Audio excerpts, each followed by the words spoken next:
2011 අවුරුද්දේ Awakening කියන ඉංග්‍රීසි මූවි එක හරි 2014 අවුරුද්දේ ෂූට් කරලා තියෙන The Village කියන ඉංග්‍රීසි මූවි එක හරි බලලා තියෙනවා නම් ඔයාලා මේ ලස්සන පැලස් එක දැකලා ඇති.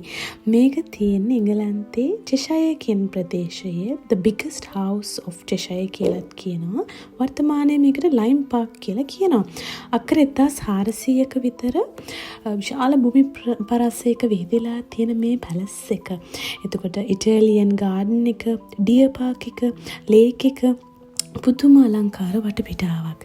මේක ඇතුලේ ඇවිදිනකොට මට දැනුනේ අර එලිසබෙත් නීරයිගේ ෆිල්ම් එකක ඉන්නවා වගේමයි. ඒ තරම් දැකුම් කලුයි. වසර 1720 දී තමයි පළමුවෙන්ම මේ බිල්ඩින් ඉදි වෙන්න පටන් අරන් තියෙන්නේ. 1822 දී වගේ තෝමස් ලී කියලා කෙනෙක් මේකේ ඉන්ටීරියර් රීමොඩල් කරලා තියෙනවලු. කොහොම වුණත් වසර ගණනාවක් වසර 200ක් විතර පැරණි ලී පුටු වගේ දේවල් අපි දැක්කා. මේ ඇතුලේ තියෙන කැටයම්, සිතුවම් මේ ඔක්කොම පැලේඩියන් කියන ස්ටයිල් එකට නිර්මාණය වෙච්ච ඒවලු. මේකේ වැඩ කරපු සර්වන්ස්ලාට ඉන්න වෙනම 4 කොටු බිල්ඩින් එකක් හදලා තියෙනවා. ඒකත් මේ වීඩියෝ එකේ අන්තිමට මම දාලා තියෙනවා. මේ දැක්කේ ඒ පැලස් එකේ තිබ සැලෝන් එක. මේ සැලෝන් එකේ වින්ඩෝ එකකින් තියෙන ලස්සන වීව් එක. ගොඩාක් උස ජනෙල් තමයි තියෙන්නේ. හැම ජනේලයකටම ලස්සන වීව් එකක් තියෙනවා. ඒ මුළු පාක් එකේ එක පැති ලස්සනට පේනවා මේ හැම ජනේලයකින්ම. මේ තියෙන්නේ චූටි බබාලට ඉන්න තිබ්බ කාමරයක්. නර්සරි රූම් එකක් කියලා ඒකට කියනවා. මේ පොඩි බබාලාට සෙල්ලම් කරන්න නිදාගන්න තිබ්බ බබාලා නිදි කරවන තොටිල්ලක් තමයි දැක්කේ. මේ ලස්සන ගාර්ඩන් එක 19 වන ශතවර්ෂයේලු නිර්මාණය කරන්න පටන් අරන් තියෙන්නේ. දෙවන ලෝක යුද්ධ කාලයේදී මේ පාක් එක royal air force lorry deport එකක් විදිහට පාවිච්චි කරලා තියෙනවලු.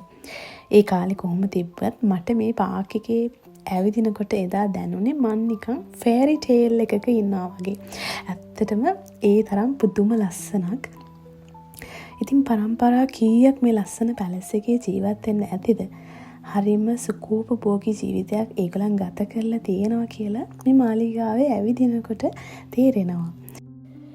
මැන්චෙස්ටර් සිටි එක අවට ඇවිදින්න යන්න තැනක් හොයනවා නම් මේ ලයිම් පාක් හවුස් එකට යන්න ඔයාට යන්නේ පැයක් වගේ ඩ්‍රයිවිං ටයිම් එකක්. අමතක කරන්න එපා සනි ඩේ එකක යන්න. අපි ගියපු දවසේ ගොඩාක් වහිනවා.